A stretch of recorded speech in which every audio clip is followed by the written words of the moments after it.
आज की इस क्लास में सभी भक्तों का स्वागत है। अभी हम कीर्तन से स्टार्ट करेंगे।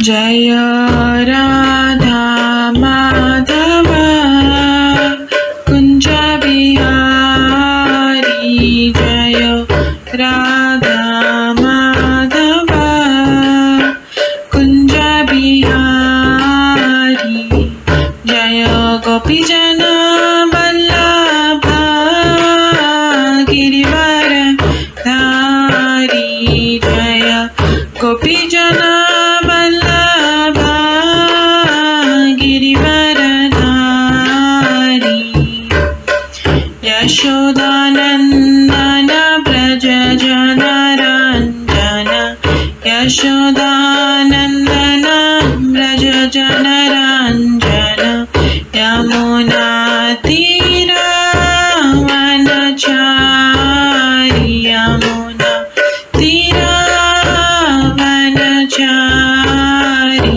जय राधा माधव कुंज बिहारी, जय राधा माधव कुंज बिहारी, हरे कृष्णा कृष्णा कृष्णा हरे हरे, हरे राम राम राम हरे हरे, हरे कृष्णा कृष्णा कृष्णा हरे हरे, हरे राम राम राम हरे हरे, हरे कृष्णा कृष्णा कृष्णा हरे हरे, हरे राम राम राम हरे हरे, हरे कृष्णा कृष्णा कृष्णा हरे हरे, हरे राम राम राम हरे हरे, हरे कृष्णा कृष्णा कृष्णा हरे हरे, हरे राम राम राम हरे हरे, हरे कृष्णा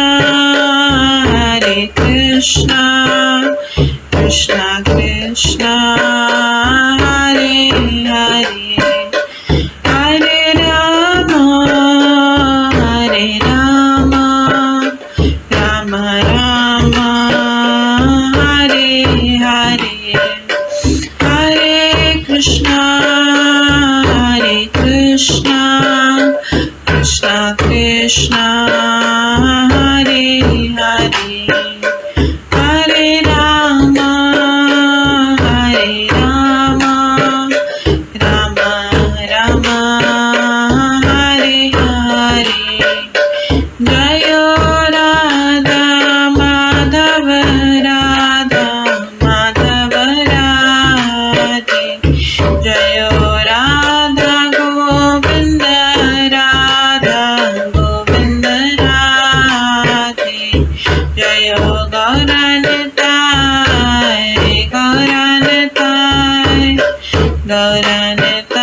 जय गौरानताय, जय जय प्रभुपाद,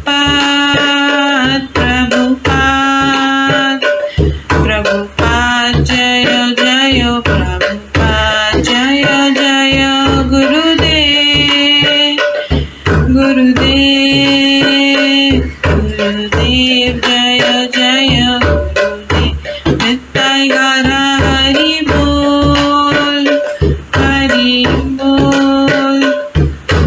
बोल नित्य गौर हरि बोल, गौर प्रेमानंदे हरि हरि बोल। हरे कृष्णा। आज की इस क्लास में सभी भक्तों का स्वागत है। अभी मंगलाचरण से स्टार्ट करेंगे। ॐ ज्ञानतिमिरन्धस्य ज्ञानाञ्जनशलाकया चक्षुरुन्मिलितं येन तस्मै श्रीगुरुवे नमः। श्रीचैतन्यमनोभीष्टं स्थापितं येन भूतले स्वयं रूप कदा मह्यं ददाति स्वपदान्तिकम्। वन्देऽहं श्रीगुरो श्रीयुतपदकमलं श्रीगुरुं वैष्णवांश्च श्रीरूपं साग्रजातं सहगण रघुनाथान्वितं तं सजीवम् साद्वैतं सावधूतं परिजनसहितं कृष्णचैतन्यदेवं श्रीराधाकृष्णपादान् सहगण ललिता श्रीविशाखान्वितांश्च। नमो विष्णुपदाय कृष्णपृष्ठाय भूतले श्रीमते भक्तिवेदान्त स्वामिन्निति नामिने। नमस्ते सरस्वती देवे गौरवाणी प्रचारिणे निर्विशेषा शून्यवादी पाश्चात्यदेशतारिणे। वाञ्छाकल्पतरुभ्यश्च कृपा सिन्धुभ्येव च पतितानां पावनेभ्यो वैष्णवेभ्यो नमो नमः। जय श्री कृष्ण चैतन्य प्रभु नित्यानंद श्री अद्वैत गदाधर शिवासादि गौर भक्तवृंद। हरे कृष्णा कृष्णा कृष्णा हरे हरे, हरे राम राम राम हरे हरे। ओम नमो भगवते वासुदेवाय। ओम नमो भगवते वासुदेवाय। ओम नमो भगवते वासुदेवाय। नारायणं नमस्कृत्य नरं चैव नरोत्तमं देवीं सरस्वतीं व्यासं ततो जयमुदीरये। नष्टप्रायेषु भद्रेषु नित्यं भागवत सेवया भगवते उत्तम श्लोके भक्तिर्भवति नैष्ठिकी। कृष्णाय वासुदेवाय देवकी नंदनाय च नन्दगोपकुमाराय गोविन्दाय नमो नमः। सर्ववेदान्तसारमे श्रीभागवतम् इष्यते तद्रसामृतात् नान्यत्र स्याद्रति क्वचित्। आराध्यो भगवान् ब्रजेश तनयस्तनुधाम वृन्दावन। रम्या काचिदुपासना व्रजवधूवर्गेण या कल्पिता। श्रीमद्भागवतं प्रमाणम् अम्लं प्रेम कुमार्थमः। श्रीचैतन्य महाप्रभुमतम् इदं तत्रादरो न परम्। मूकं करोति वाचालं पङ्गुलं लङ्घयते गिरिं यत्कृपातमहं वन्दे परमानन्दमाधवम्। हरे कृष्णा।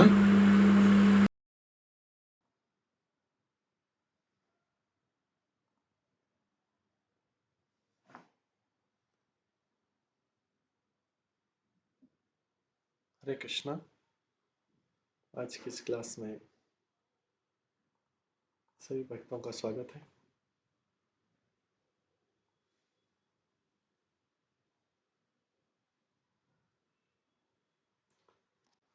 कल हम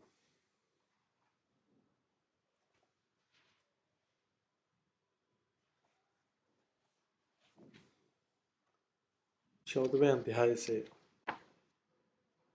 भौतिक संसार भोग का एक विकट वन है, इसे श्रवण कर रहे थे।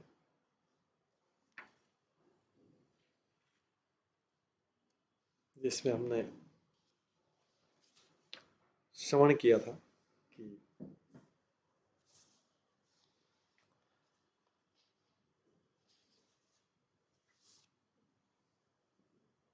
जड़ भरत के उपदेशों का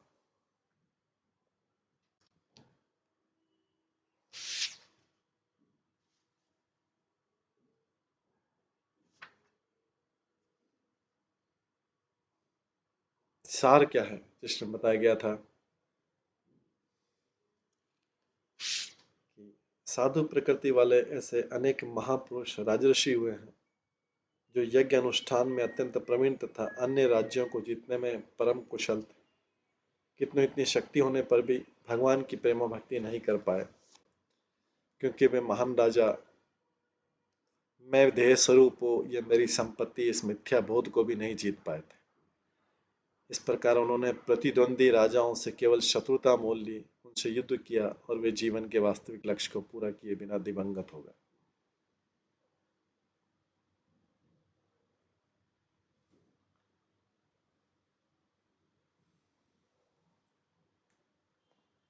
बद्ध जीव का वास्तविक जीवन उद्देश्य तो भगवान के साथ विस्मृत संबंध को पुनर्स्थापना तथा भक्ति में संलग्न होता है, जिससे वो देह त्याग के पश्चात कृष्ण भावनामृत को पुनर्जीवित करने में समर्थ हो सके। मनुष्य की ब्राह्मण, क्षत्रिय, वैश्य, शूद्र या अन्य किसी रूप में अपनी वृत्ति छोड़ने की आवश्यकता नहीं। किसी भी स्थिति में अपना नियत कर्तव्य करते हुए मात्र श्री कृष्ण के प्रतिनिधि स्वरूप भक्तों के सत्संग से ही कृष्ण भावनामृत का विकास संभव है, क्योंकि वे ही इस विज्ञान की शिक्षा दे सकते। कल हमने ये श्रवण किया था, इसके बाद में सकाम कर्म रूपी लता की शरण स्वीकार कर लेने पर बद्ध जीव अपने पवित्र कार्यों के फलस्वरूप स्वर्गलोकों को प्राप्त कर सकता है, और इस तरह नारकीय स्थिति से तो उसे मुक्ति मिल सकती है, किंतु वह दुर्भाग्यवश वहां नहीं रह पाता। अपने पवित्र कार्यों का फल भोगने के बाद उसे निम्न लोकों में जाना पड़ता है। इस प्रकार वह निरंतर ऊपर और नीचे आता जाता रहता है।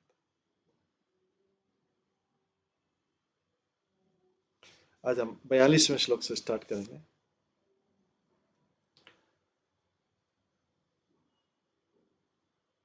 आक्षभ्य से राजर्षे, पहले इसको बोला गया तस्य तस्य इदम उपगायन्ति, जड़ भरत का ये यश गान गाते हैं। तो सुखदेव गोस्वामी किसका गायन गा रहे हैं?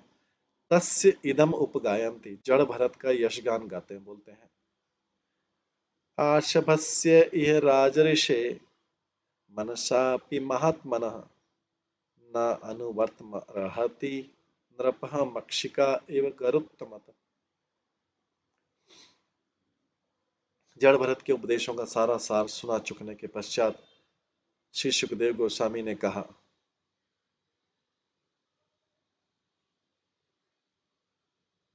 हे प्रिय राजा परीक्षित, जड़ भरत द्वारा निर्दिष्ट पथ श्री भगवान के वाहन गरुड़ द्वारा अनुगमन किए गए पथ के तुल्य और सामान्य राजागण मक्खियों के समान। मक्खियां गरुड़ के पथ पर नहीं जा सकती। आज तक बड़े बड़े राजाओं तथा विजयी नेताओं में से किसी ने भी भक्ति पथ का अनुसरण नहीं किया, मानसिक रूप से भी नहीं। भगवद गीता में भगवान कृष्ण कहते हैं, मनुष्याणाम सहस्रेषु कश्चित् यतति सिद्धे यतताम अपि सिद्धानाम कश्चिन् माम वेति तत्त्वतः। शास्त्रों मनुष्य में से कोई एक संसिद्धि के लिए प्रयत्नशील रहता है, और उन सिद्धि प्राप्त करने वालों में से कोई विरला मनुष्य मुझे तत्वतः जान पाता।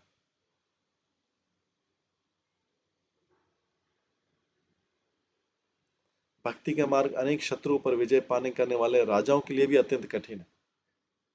भले ही राजा युद्ध में विजय रहे हों, किंतु वे देहात्म बुद्धि पर विजय नहीं प्राप्त कर सके। ऐसे अनेक नेता, स्वामी, योगी तथा नामधारी अवतारी पुरुष हैं जो बौद्धिक चिंतन में लगे रहते हैं और अपने को पूर्ण पुरुष के रूप में विज्ञापित करते हैं, किंतु अंततः वे सफल नहीं होते।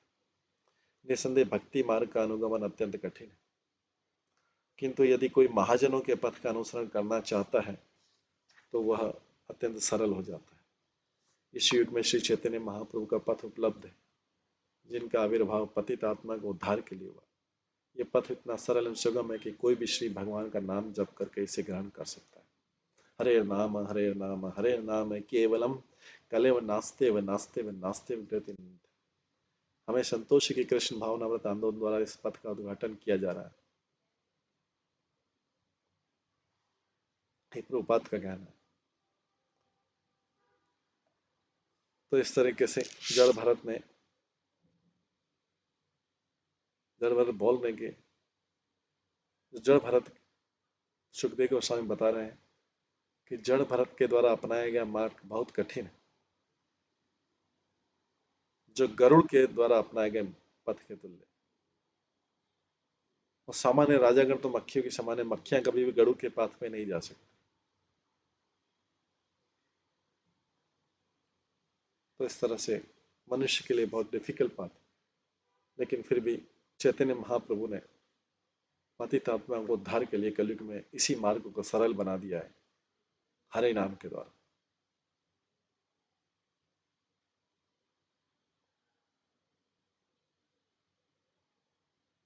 आगे 43 श्लोक नंबर 43 में बताया गया,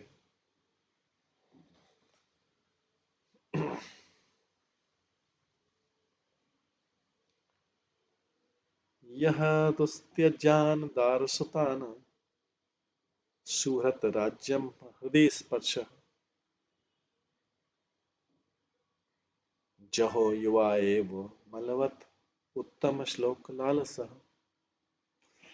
महाराजा भरत ने अपनी युवावस्था में सब कुछ परित्याग कर दिया, क्योंकि वे उत्तम श्लोक भगवान की सेवा करना चाहते थे। उन्होंने अपनी सुंदर पत्नी, उत्तम संतान, प्रिय मित्र तथा अपने विशाल साम्राज्य का परित्याग कर दिया। यद्यपि इन वस्तुओं का त्याग कर पाना अत्यंत कठिन है, किंतु जड़ भरत इतने उच्छ्वस थे कि उन्होंने इनको उस तरह से त्याग दिया जैसे मल त्याग के पश्चात विष्ठा को त्याग दिया जाता है।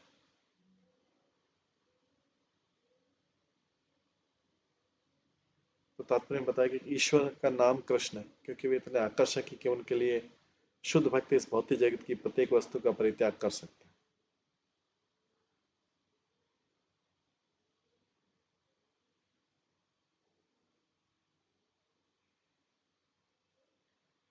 तो इसलिए महाराज भरत ने अपनी युवावस्था में सब कुछ परित्याग कर दिया, क्योंकि वे उत्तम श्लोक भगवान की सेवा करना चाहते थे।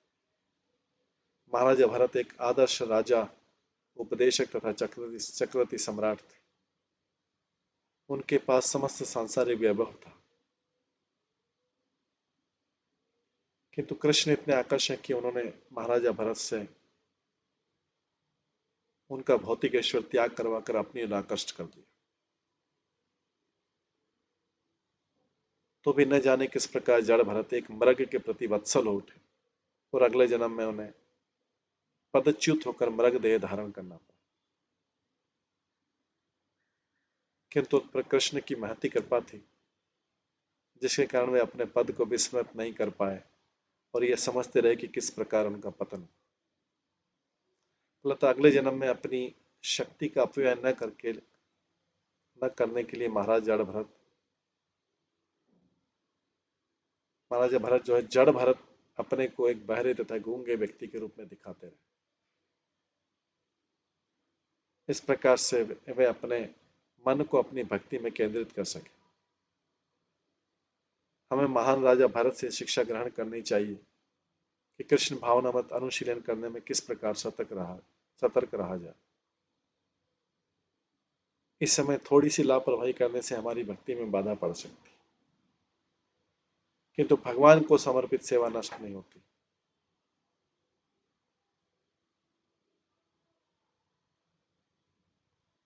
स्वल्पम अपि अस्य धर्मस्य त्रायते महतो मया।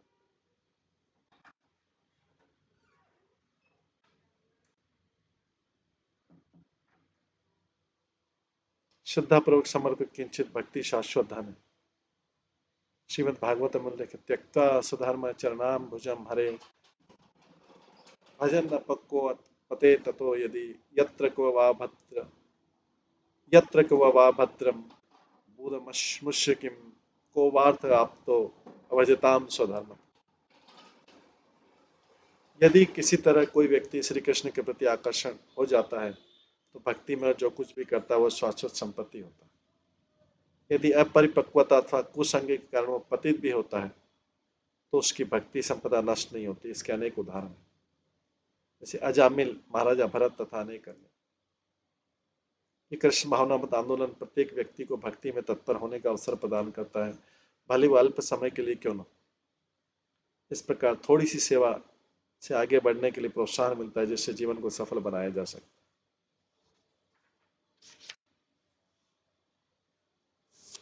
इस श्लोक में श्री भगवान को उत्तम श्लोक कहा गया है। उत्तम का अर्थ है सर्वश्रेष्ठ तथा श्लोक अर्थ यश ख्याति।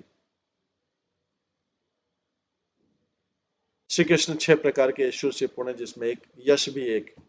ऐश्वर्यस्य समग्रस्य वीरस्य यशः श्री।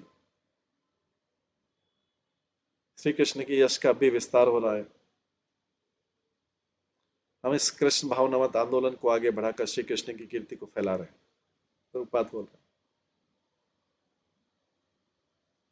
आगे बोला गया है, 44वें श्लोक में बोला गया है,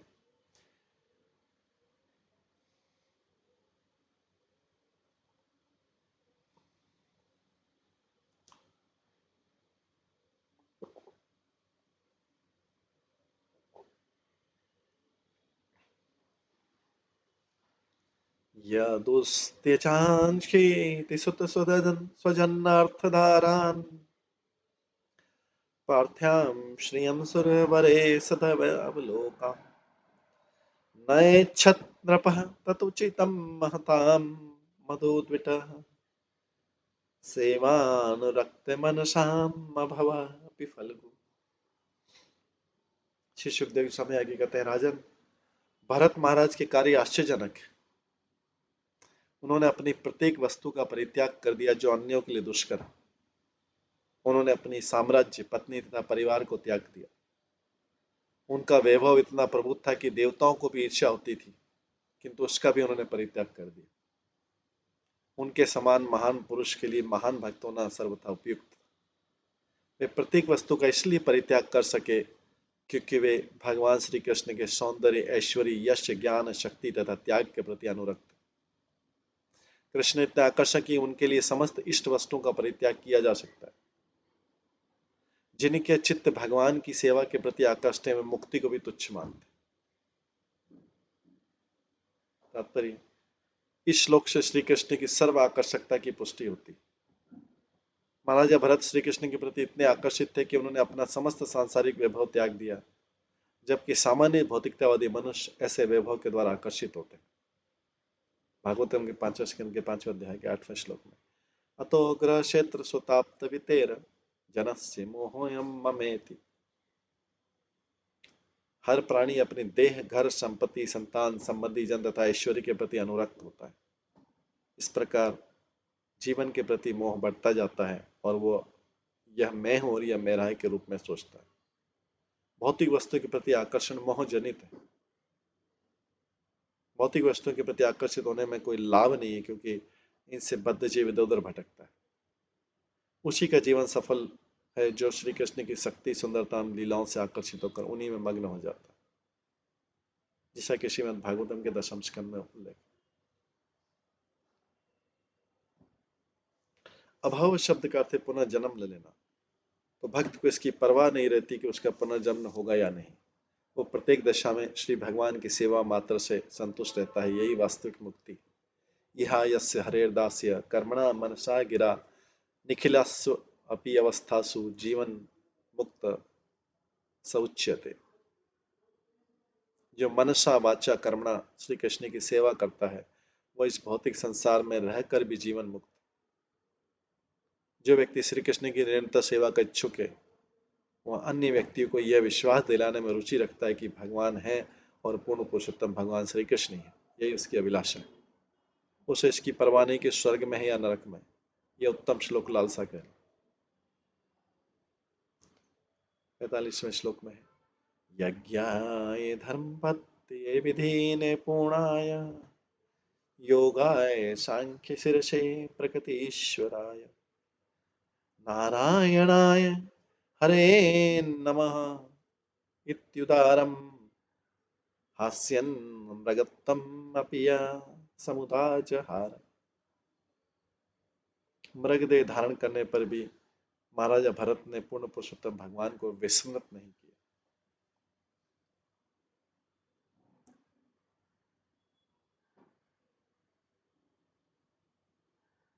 मृग देह धारण करने पर भी महाराजा भरत ने पूर्ण पुरुषोत्तम भगवान को विस्मृत नहीं किया। अतः जब वे मृग देह छोड़ने लगे तो उच्च से इस प्रकार प्रार्थना की, पूर्ण पुरुषोत्तम भगवान साक्षात यज्ञ पुरुष हैं, वे अनुष्ठान का फल देने वाले हैं, वे धर्म रक्षक, योग स्वरूप, सर्व ज्ञान स्रोत, संपूर्ण सृष्टि के नियामक तथा प्रत्येक जीवात्मा में स्थित परमात्मा है। वे सुंदर तथा आकर्षक हैं। मैं उनका नमस्कार करके यह देह त्याग रहा हूँ और आशा करता हूँ कि उनकी दिव्य सेवा में अहर्निश संलग्न रहूंगा। यह कहकर महाराजा भरत ने अपना शरीर त्यागा, भगवान से प्रार्थना करते हुए।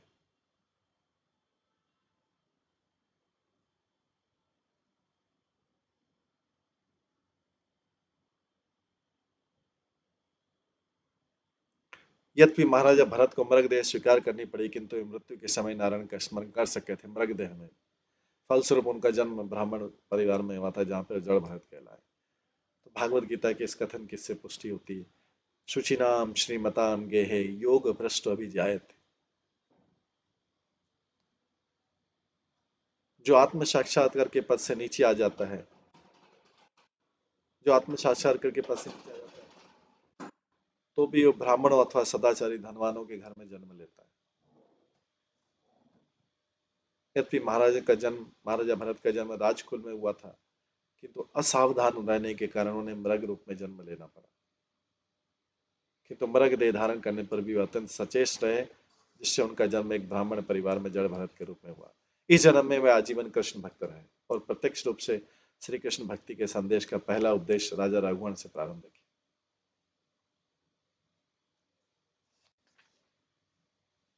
आगे 46वें श्लोक में बता रहे हैं, य इदं भागवत सभाजित अवदात गुण कर्मण राजर्षे भरतस्यानुचरितं स्वस्त्ययनम्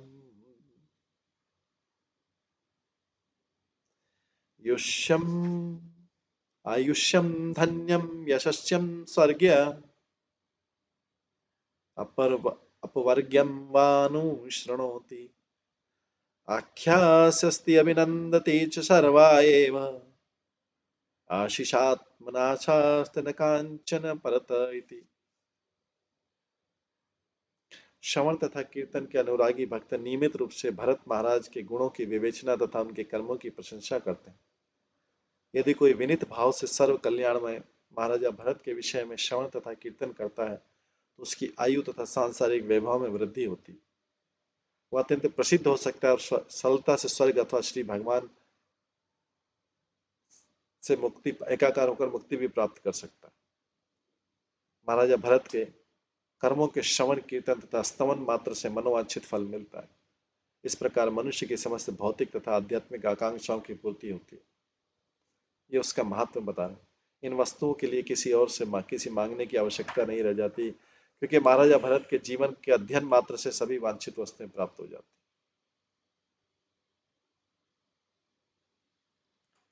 तात्पर्य इस 14वें अध्याय में भवाटवी का सारांश दिया। भवाटवी शब्द का अर्थ है भौतिक जगत का पथ। तो वाणिक वह प्राणी है जो इंद्रिय तृप्ति के लिए धन उपार्जन के प्रयत्न में भौतिक रूप जंगल में आता है। आंख, नाक, कान, जीभ, त्वचा तथा मन, ये 6 इंद्रिय 6 लुटेरे। अपरिवर्तित ज्ञान अधम नेता है। अपवर्तित ज्ञान अधम नेता है। ज्ञान तो कृष्ण भक्ति के निमित्त है, किंतु भौतिक जगत के कारण हम अपना सारा ज्ञान भौतिक सुविधाएं जुटाने में लगा देते हैं। प्रत्येक वस्तु भगवान श्री कृष्ण की, किंतु मन तथा इंद्रियों के भ्रष्ट हो जाने से हम श्री भगवान की संपत्ति को लूट लूट कर अपनी इंद्रियों को तृप्त करते हैं। जंगल के श्रृगाल तथा बाघ हमारे कुटुंबी जन है और झाड़ियां तथा लताएं हमारी भौतिक वासना है। ये जंगल का वर्णन कर। गिरी गहर हमारा सुखमय आवास था। सर्प तथा मच्छर हमारे शत्रु। चूहे, जंगली पशु तथा गिद्ध विभिन्न प्रकार के चोर हैं जो हमारे धन का अपहरण कर लेते हैं। हमारी देह तथा घर का मायाजाल गंधर्वपुर है। स्वर्ण तथा उसकी चमक मायाजाल है। भौतिक आवास तथा संपत्ति हमारे भौतिक सुख के घटक है। और अपोजिट सेक्स के प्रति हमारा आकर्षण बावंडर और विषय सुख की अंधर। देवता विभिन्न दिशाओं के नियामक हैं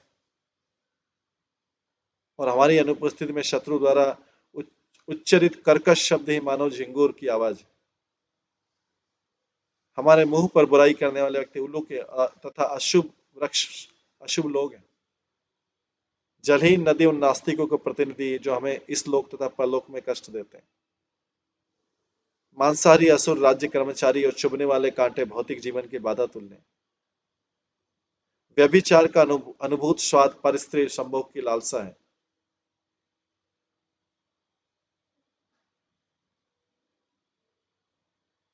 लता सामान्यतः प्रमादा स्वरूप सिंह कालचक्र है।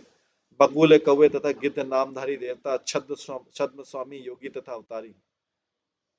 बगुले कौवे तथा गिद्ध नामधारी देवता है, ये फॉल्स देवता जो इस भौतिक संसार के। छद्म स्वामी योगी तथा अवतारी, वे किसी को राहत दिलाने में असमर्थ है। हंस विशुद्ध ब्राह्मण है एवं वानर उन असंयत शूद्रों के तुल्य जो खाने सोने मैथुन तथा आत्मरक्षा में व्यस्त रहते हैं।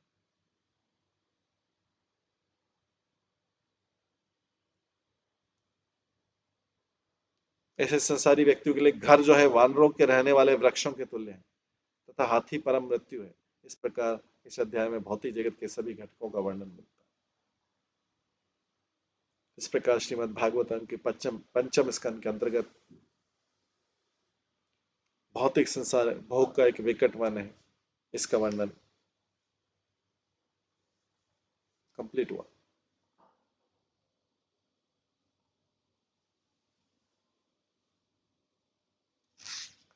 चौदहवें अध्याय के भक्ति वेदांत तात्पर्य पूर्ण।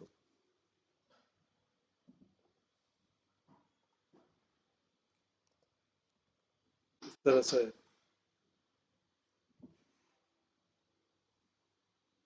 भरत महाराज के 3 जीवनों की कथा जो है पूर्ण हुई। भरत महाराज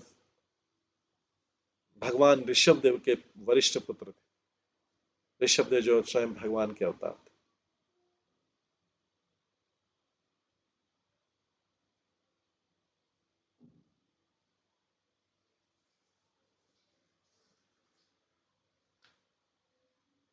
इसके अगले अध्याय में 15 में राजा प्रीवत के वंशजों का यश वर्णन है। इसमें सुखदेव गोस्वामी कहते हैं, श्री शुकवाच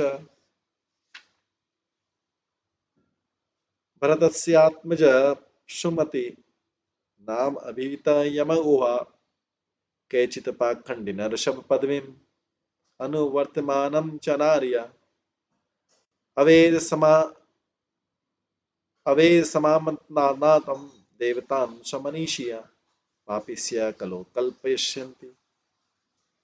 श्री सुखदेव गोस्वामी ने कहा, महाराजा भरत के पुत्र सुमति ने ऋषभ देव के मार्ग का अनुसरण किया।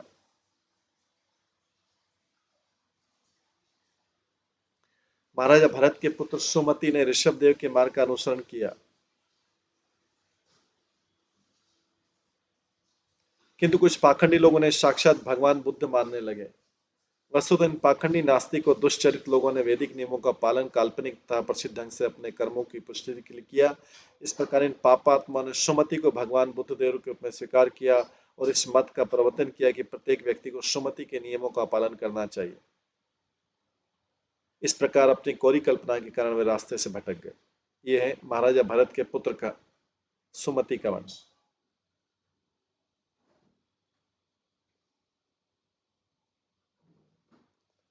तात्पर्य प्रभुपाद बताते हैं कि जो आर्य हैं वे वैदिक नियमों का कठोरता से पालन करते हैं, किंतु इस कलयुग में आर्य समाज नामक एक संस्था का जन्म हुआ जो परंपरा से चले आ रहे वेदों के मंतव्य से अनजान है। वे प्रामाणिक आचार्यों की निंदा करके अपने आप को वैदिक नियमों का असली पालक मानते हैं।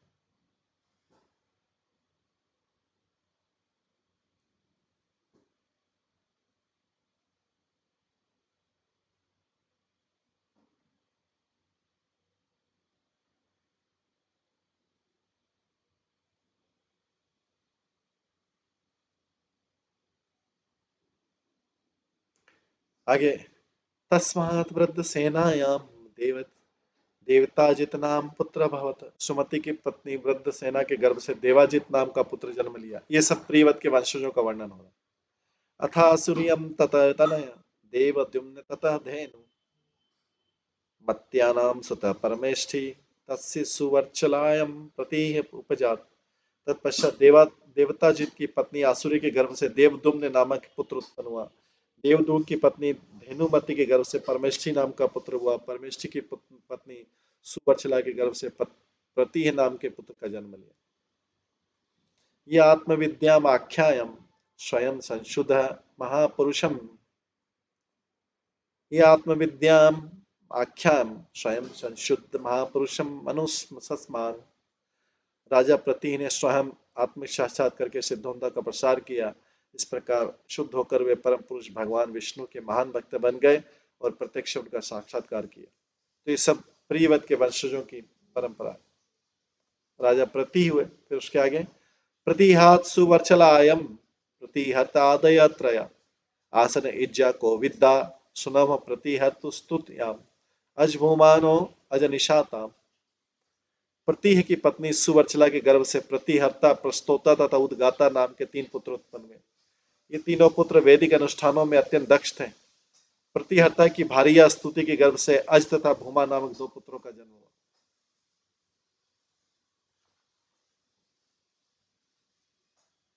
आगे भूम्न ऋषि कुल्यायाम उद्गीत ततः प्रस्ताव देवकुल्यायाम प्रस्तावात् निउत्सायाम हृदयज आशित विभो विभोरत्याम च पृथुषेण तस्मात् नक्त आकुत्यानाम यज्ञे नक्यात् द्वितीय पुत्र गया राज ऋषि प्रवर उदार श्रवः अजायत साक्षात् भगवत विष्णु जगत रिरक विषयाग्रहित सत्वस्य कलात्मवत्व आदि।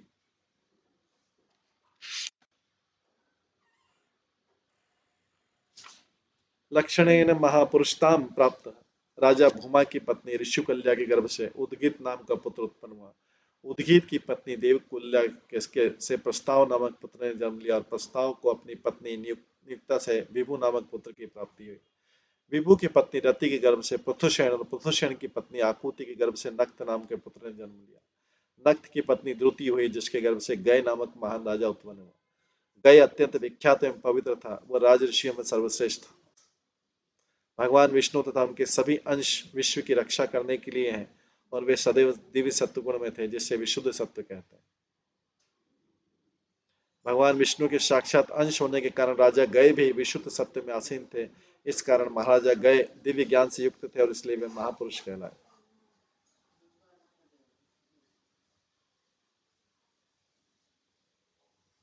इस श्लोक से ऐसा प्रतीत होता है कि भगवान के अनेक अवतार हैं। इनमें से कुछ तो भगवान विष्णु के सीधे विस्तार के विभिन्न अंश हैं, तो कुछ सीधे विस्तार हैं।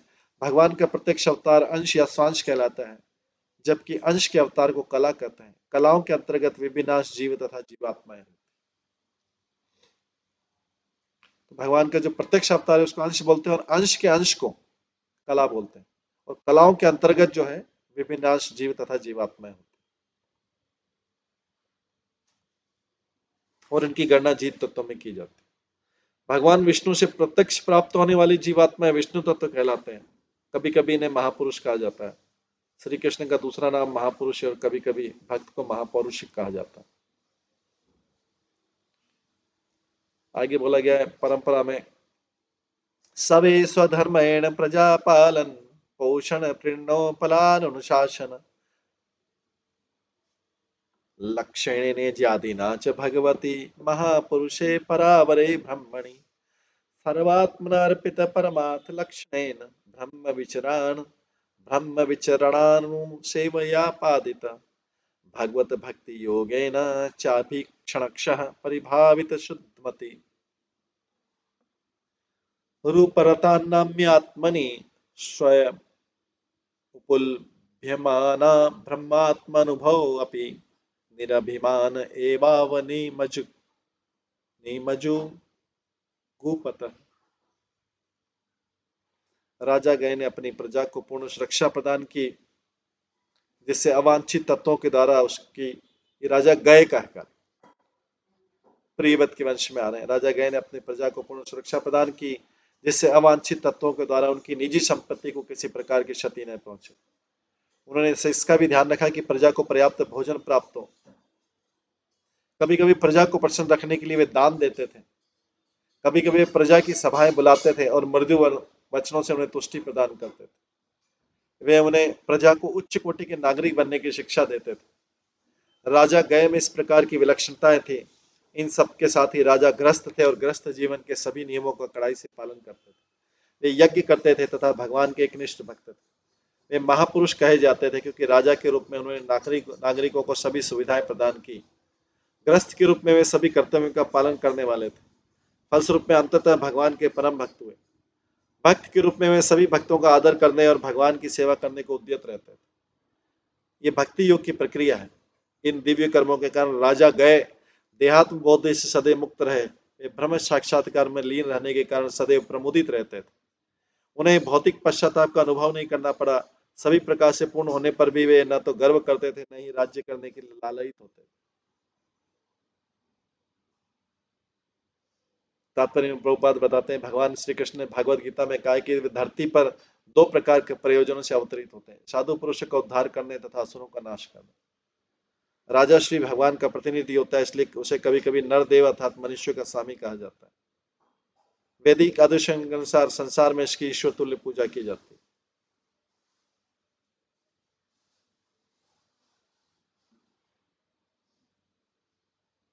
कलयुग में राजतंत्र समाप्त हो गया क्योंकि राजाओं पर भी इस कलयुग का प्रभाव पड़ा है। रामायण से पता लगता है कि विभीषण ने राजा रामचंद्र के साथ मैत्री स्थापित हो जाने के बाद वचन दिया था कि यदि वह देववश या इच्छा से उनकी मित्रता भंग करें तो कलयुग में वो ब्राह्मण या राजा बनेगा। तो जैसा कि विभीषण ने संकेत दिया कि इस कलयुग में ब्राह्मण तथा राजा दोनों की दयनीय स्थिति को प्राप्त है। सच तो है कि इस युग में न तो कोई राजा न ब्राह्मण, नहीं उनके न होने से संपूर्ण विश्व अवस्थित और सदैव संकटग्रस्त बना हुआ।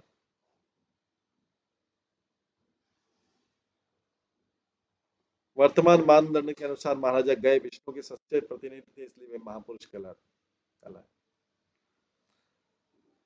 8वें श्लोक में तस्य इमाम गाथाम पांडेयेव पुराविद, तस्य इमाम गाथाम पांडवेय पुराविद।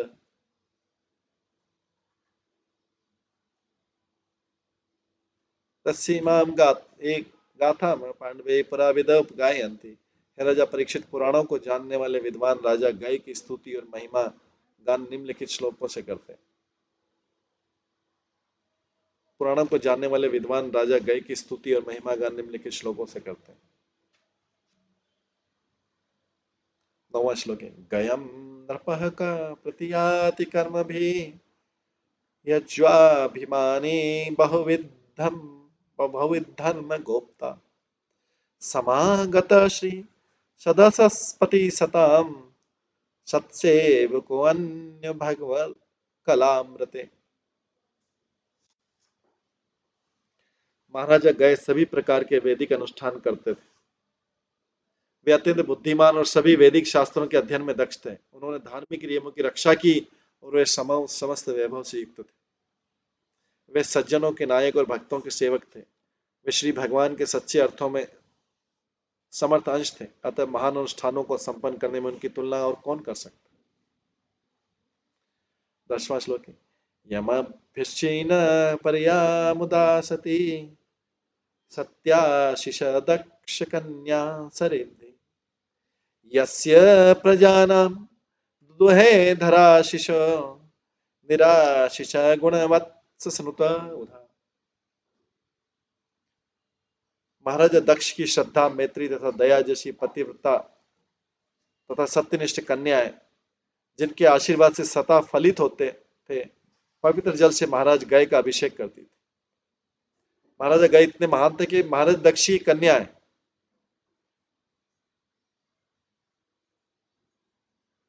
जिनका नाम था श्रद्धा, मैत्री तथा दया, ये पवित्र जल से महाराजा गय का अभिषेक करती थी। असल में वे सभी महाराज गय से अत्यधिक संतुष्ट थे। पृथ्वी स्वयं गौ रूप में प्रकट हुई। महाराजा गय के उत्तम गुणों को देखकर पृथ्वी स्वयं दुग्ध स्त्रवण करती थी महाराजा गय के ऊपर। ऐसा पालन कर महाराजा गाय का हो कि मानो पृथ्वी का पुत्र हो, मानो गाय ने अपने वत्स को देखा हो। तात्पर्य है कि महाराजा गए पृथ्वी के समस्त साधनों से लाभ उठाकर अपनी प्रजा की आकांक्षाओं को पूरा करते थे, फिर भी वे निष्प्रभ थे। तात्पर्य महाराजा गए द्वारा शासित पृथ्वी की तुलना गौ से और जिन सद्गुणों के कारण वे प्रजा पर शासन करते उसकी तुलना बछड़ों से की गई। बछड़े की उपस्थिति में गाय दूध देती है, इस प्रकार वह यह पृथ्वी अर्थात गाय महाराजा गए की आकांक्षा को पूर्ण करने वाली थी, क्योंकि वे अपनी प्रजा के लाभार्थ पृथ्वी के समस्त साधनों का उपयोग करने में समर्थ थे। ऐसा इसलिए संभव हो सका क्योंकि दक्ष की सच्चरित कन्याओं ने पवित्र जल से उनका अभिषेक किया था।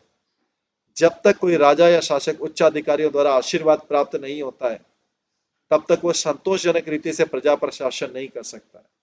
शासक के सद्गुणों से ही प्रजा प्रसन्न होती है और योग्य बनती है। 11वां श्लोक। छंदांसि कामश्च च यस्य कामान् दुदुः आजहु अथो बलिं नृपा प्रत्यञ्चा प्रत्यञ्चन्ता युधि धर्मेण विप्रा यदा शिशंसष्ठमंशं परित्य। यद्यपि महाराजा गए में इंद्रिय तृप्ति के लिए किसी प्रकार की व्यक्तिगत इच्छा नहीं थी, किंतु वैदिक अनुष्ठानों को पूरा करने के कारण उनकी संपूर्ण इच्छाओं की पूर्ति होती रहती थी। जिन्हें राजाओं से महाराजा गए को युद्ध करना पड़ा, वे धर्म युद्ध करने के लिए विवश हो जाते। वे महाराजा गए के युद्ध से अत्यंत संतुष्ट होकर उन्हें सभी प्रकार की भेंटें प्रदान करते थे। इस प्रकार से उनके राज्य के समस्त ब्राह्मण उनके मुक्त दान से अत्यंत संतुष्ट रहते थे। फलस्वरूप ब्राह्मणों ने राजा गए को अगला जन्म प्राप्त होने के लिए अपने पुण्य कर्मों का छठांश सहर्ष प्रदान किया। तो जैसे बताओ कि प्रजा जो है, अगर प्रजा धार्मिक हो तो आप प्रजा के पुण्य का 1/6वां हिस्सा राजा को मिलता है। तो फलस्वरूप ब्राह्मणों राजा गए को अगले जन्म में प्राप्त होने वाले अपने पुण्य कर्मों का छठांश सहर्ष प्रदान कर दिया था, क्योंकि महाराजा गए के जो है युद्ध से, धर्म युद्ध से, जब महाराजा गए के युद्ध से सब ब्राह्मण संतुष्ट थे और उन्हें भेंटें प्रदान करते, आशीर्वाद प्रदान करते थे। तात्पर्य में क्षत्रिय होने के नाते महाराजा गए को अपना शासन स्थिर रखने के लिए कभी कभी अधीनस्थ राजाओं से युद्ध करना पड़ता था, किंतु अधीनस्थ राजा कभी भी उनसे असंतुष्ट नहीं रहे, क्योंकि वे जानते थे कि महाराजा गए धार्मिक नियम के लिए लड़ते थे। फलतः वे उनकी अधीनता स्वीकार करके उन्हें नाना प्रकार की भेंटें अर्पित करते रहते थे। इस प्रकार वैदिक अनुष्ठानों में रत ब्राह्मण जन भी राजा से अत्यंत संतुष्ट रहते थे, यहाँ तक कि वे सहर्ष अपने पुण्य कर्मों का छठा अंश उनके जन्म के लाभार्थ प्रदान करने के लिए राजी हो गए थे। इस तरह ब्राह्मण तथा क्षत्रिय सभी महाराज गए से अत्यंत संतुष्ट थे। दूसरे शब्दों में कहा जा सकता है कि महाराजा गए ने क्षत्रिय राजाओं को अपने युद्ध से तथा ब्राह्मणों को अपने दान से संतुष्ट कर रखा था। वैश्य भी राजा के उदार वचनों तथा प्रेमपूर्ण व्यवहार से प्रसन्न रहते थे। शूद्र उनके सतत यज्ञों से प्रचुर भोजन तथा दान प्राप्त करके संतुष्ट रहते थे। इस प्रकार महाराजा गए अपनी समस्त प्रजा को अत्यधिक संतुष्ट रखते थे। जब ब्राह्मणों एवं साधुओं का सम्मान किया जाता तो सम्मान और सेवा करने वालों को अपने पुण्य कर्मों का एक अंश प्रदान करते थे।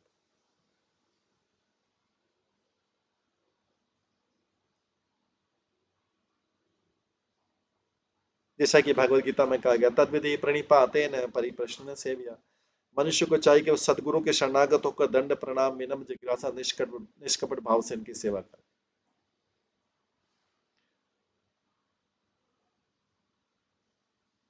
आगे 12वें श्लोक में बोला गया है, यस्याध्वरे भगवानुध्वरात्मा मघो निमाद्यति उरुसोम पीठे श्रद्धा विशुद्ध अचल भक्ति योगा समर्पित इज्ज फलम अजार। महाराजा गए के यज्ञों में सोम नामक मादक द्रव्य का अत्यधिक प्रयोग होता था, जिनमें राजा इंद्र आया करते थे और प्रचुर मात्रा में सोमरस पीकर मदान्ध हो जाते थे।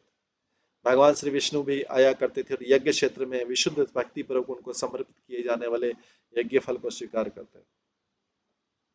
तात्पर्य महाराजा गए इतने सिद्ध थे कि स्वर्ग के राजा इंद्र के अधीन सभी देवता उनसे संतुष्ट रहते थे। भगवान विष्णु स्वयं यज्ञ क्षेत्र में हव्य ग्रहण करने के लिए आते थे। महाराजा गए को अनिश्चित ही देवताओं तथा श्री भगवान के आशीर्वाद प्राप्त हुआ करते थे। 13वें श्लोक में यत प्रीणनाथ भर्षि देव तिर्यक मनुष्य वीरुत्तरम विरंजिता प्रियेत सद्य स हविष्व जीवा प्रीतः स्वयं प्रीति मगात गयस्य। जब परमेश्वर किसी व्यक्ति के कर्मों से प्रसन्न होते हैं तो ब्रह्मा से लेकर समस्त देवता, मनुष्य, पशु, पक्षी, लताएं, तृण तथा अन्य समस्त जीवात्माएं स्वतः प्रसन्न हो जाते। पूर्ण पुरुषोत्तम भगवान सबों के परमात्मा है और स्वभाव से परम प्रसन्न रहते हैं। तो भी वे महाराज गए के यज्ञ क्षेत्र में आए और उन्होंने कहा मैं पूर्णतः प्रसन्न हूं। भगवान स्वयं आए गए के यज्ञ में और बोला कि संतुष्ट मैं तुम्हारे यज्ञ से संतुष्ट हूं। तो यहाँ पर स्पष्ट किया गया कि केवल श्री भगवान को प्रसन्न कर लेने पर देवता तथा अन्य समस्त जीवात्माएं बिना किसी भेदभाव के प्रसन्न हो जाती हैं। वृक्षों की जड़ों को सींचने से सभी शाखाएं, पत्तियां तथा फूल हरे भरे हो जाते हैं। यद्यपि श्री भगवान आत्मतुष्ट करने वाले हैं किंतु महाराजा गए के आचरण से परम प्रसन्न होकर वे उनके यज्ञ क्षेत्र में स्वयं आए और उन्होंने कहा मैं पूर्ण संतुष्ट हूँ। भला महाराजा गए की समता कौन कर सकता है।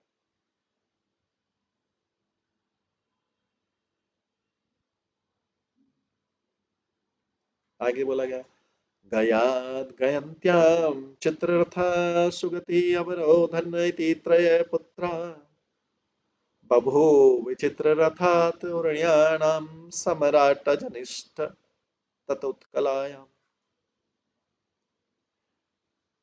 मरीचि मरीचे बिन्दुमत्यां बिन्दुं मानुपद्यत तस्मात् सर्गायां मधुनामभवत् मधोऽसु मनसि वीर व्रतः ततः।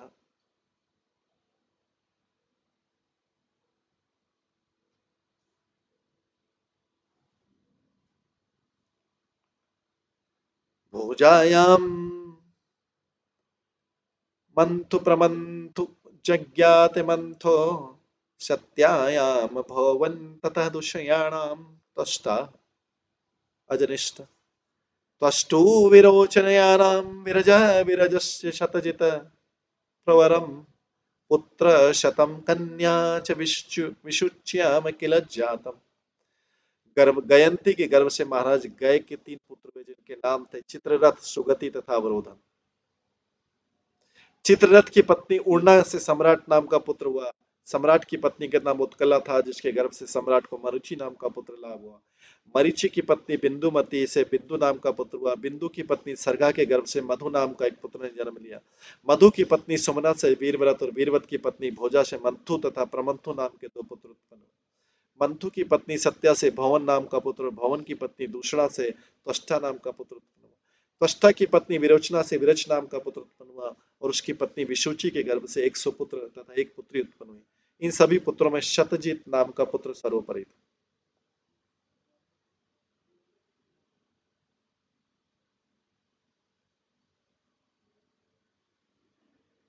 आगे बोला गया तत्रायम श्लोक,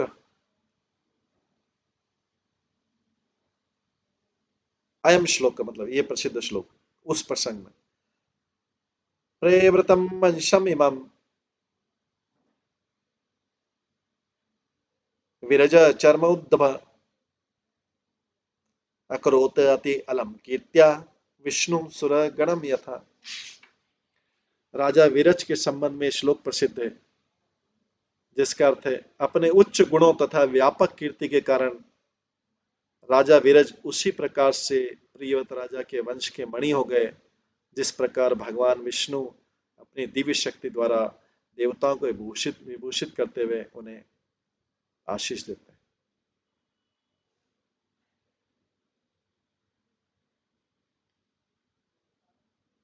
तात्पर्य में प्रभुपाद बताते हैं कि पुष्पित वृक्ष अपने सुगंधित फूलों के कारण उद्यान में अच्छी ख्याति अर्जित करता है। इसी प्रकार यदि किसी वंश में कोई प्रसिद्ध व्यक्ति होता है तो उसकी उपमा सुगंधित वन के पुष्प उसकी उपमा वन के सुगंधित पुष्प से दी जाती है। उसके कारण पूरा वंश इतिहास प्रसिद्ध हो जाता है। क्यों? चूंकि श्री कृष्ण ने यदुवंश में जन्म धारण किया अतः यदुवंशी तथा यादव लोग सर्वदा के लिए विख्यात रहे। राजा वीरज के प्रकट होने से महाराजा प्रियव्रत का वंश सदा से प्रसिद्धि रहा। इस तरह से ये प्रियव्रत के राजा प्रियव्रत के वंशजों का यश वर्णन का हमने श्रवण किया।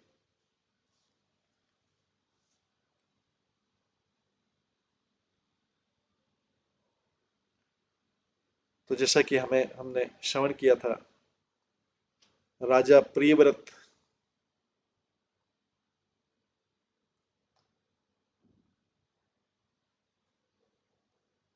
राजा प्रियव्रत ने अपने पुत्रों को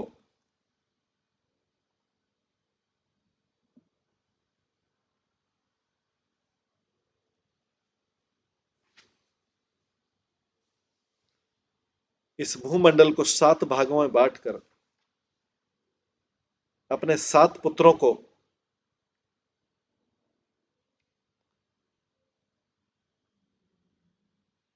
सात द्वीप दिए थे।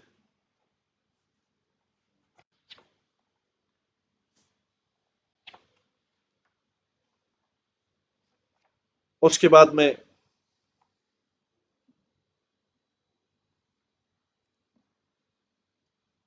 उनके आगे उनके वरिष्ठ पुत्र ने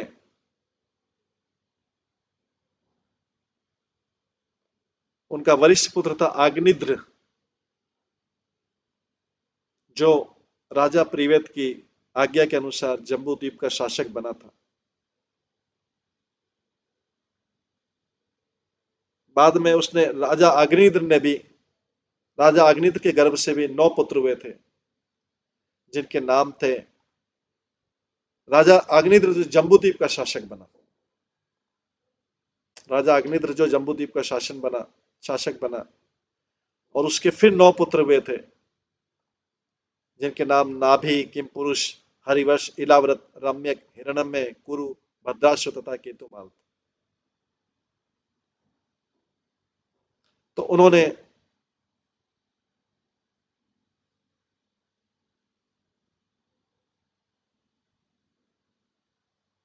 आगे इनसे 9 वर्ष बनाए थे। 7 द्वीपों से आगे 9 वर्ष बने थे।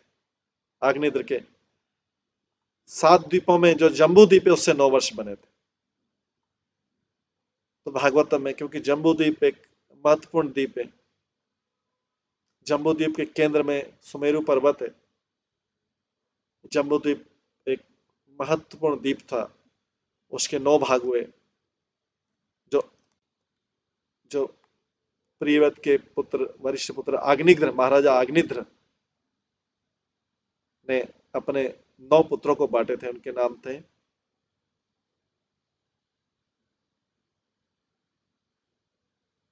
नाभि, किमपुरुष, हरिवश, इलाव्रत, रम्य, हिरण्मय, कुरु, भद्राश्व तथा केतुमाल। इनके नाम से 9 वर्ष बने उस जम्बूद्वीप में।